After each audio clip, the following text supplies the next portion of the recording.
The Rhine River. Its shimmering waters nourish thriving vineyards, while from its shores, majestic castles lord over every twist and bend. Join us on a journey into Germany's rich medieval past. A voyage through legend on the world's most romantic river, the Rhine. Next on Great Castles of Europe.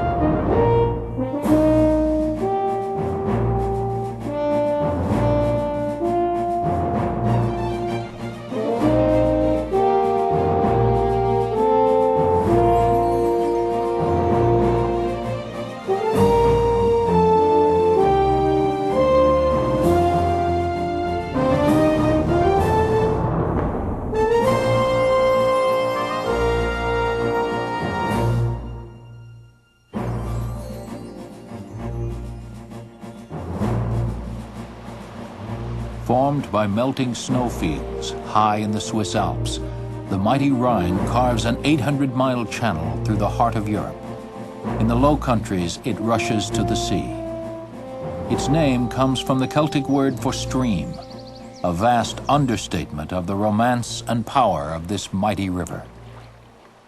Writers from Goethe to Mark Twain have tried to capture the Rhine's epic spirit.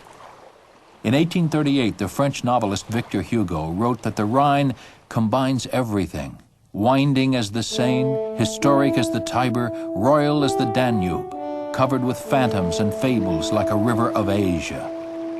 But unlike rivers of any other region, the Rhine is studded with dozens of medieval castles, making it a showplace of antiquity, unequaled in the world.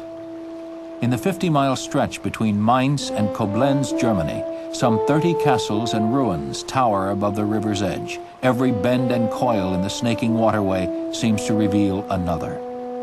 Rhine travelers not only get a journey through Europe's heart, but backwards through time itself.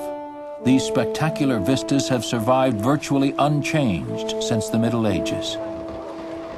By the 13th century, the Rhine had developed into a vital commercial waterway. Its shores were governed by noblemen and Catholic clergy, bitter rivals who fought over every inch of land, especially riverfront property. There, huge profits could be made by erecting toll stations and charging hefty fees for the safe passage of ships. The right to operate a toll castle could be awarded only by the regional lord or the German king, usually in exchange for money or political favors. Merchants had no choice but to pay the charge. Moving their cargo overland was a more dangerous and often deadly ordeal. Here at the city of Kaub, the Rhine narrows like an hourglass, making it an ideal spot for a toll castle. This ship-like fortress was erected by King Ludwig the Bavarian in 1326. He named it Pfalzgrafenstein. More lyrically, Victor Hugo would call it a stone ship eternally anchored at the face of the city. But in the 14th century, the powerful Catholic Church regularly shipped goods along the Rhine. They took a dimmer view.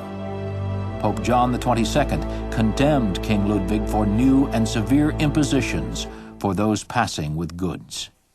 In 1327, the Bavarian king suffered the ultimate revenge. The Pope excommunicated him. Despite its jaunty nautical appearance, the castle Pfalzgrafenstein was built for extortion. No royal personage ever took residence here. Instead, a regiment of some 30 soldiers kept a round-the-clock vigil. Watchmen announced approaching ships by ringing a bell. The castle's toll rider would board each vessel, examine its cargo, and assess the toll. To keep boats from slipping by unchecked, a canal on the Rhine's east side forced them to pass next to the castle. For merchants trying to run the gauntlet, a watery grave awaited. Huge stones hurled from catapults rained down on them. Cannons aimed through gun ports could target every inch of the river. Here on the castle's west side, the Rhine is rocky. In addition, a heavy chain stretched across the river's width. Wayward ships stranded here were sitting ducks. The troops stationed at Pfalzgrafenstein did all their fighting from a distance. Their ranks were made of cripples and retirees. Accommodations in the castle were also second-rate. All walkways connecting the castle rooms are exposed to the elements. Garrison quarters inside are Spartan but functional. Built into a watchtower suspended over the Rhine, this rudimentary toilet empties straight into the water. The ship-like Volksgrafenstein heads ceaselessly into the current, but its seafaring design was only partly for show. 6 watchtowers add strength to its river-battered ramparts. Its bow continues to protect the toll castle from rising currents and ice flows even today.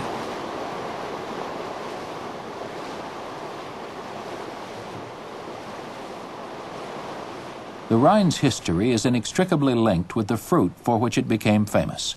Succulent wine grapes probably grew wild in this valley long before mankind learned of their giddy magic. As early as the time of Christ, Rhine wine was shipped to discriminating consumers as far off as England and Scandinavia. In time, the nectar of the vine made this valley rich, or rather it enriched those who owned the toll castles and vineyards. To further line their coffers, these rulers taxed the peasants who worked their fields. Commoners handed over the lion's share of everything they produced, a tariff usually paid in wine.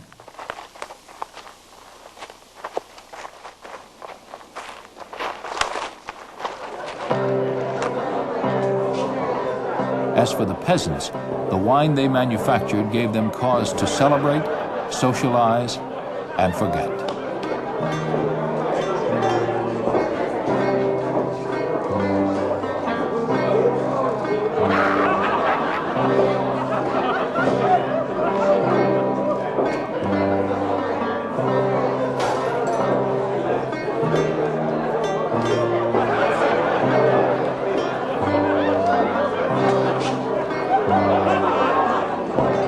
Medieval peasant life often consisted of grueling poverty broken only by bloody wars. Relief came in the form of religion and a frequently raised goblet in the company of friends. The commoner's average wine consumption topped 4 liters a day. The popular intoxicant became the accepted payment for all river tolls. 1 barrel of wine was worth 16 pounds of garlic or grapes, or 6 baskets of fish. Its use as a standard of exchange accounts in part for Rhine wine's development into a thriving industry. As wine became the favorite currency of kings, castle wine cellars filled to overflowing. But with the frequent festivities and celebrations that characterized Rhine court life, these vast supplies quickly ran out again.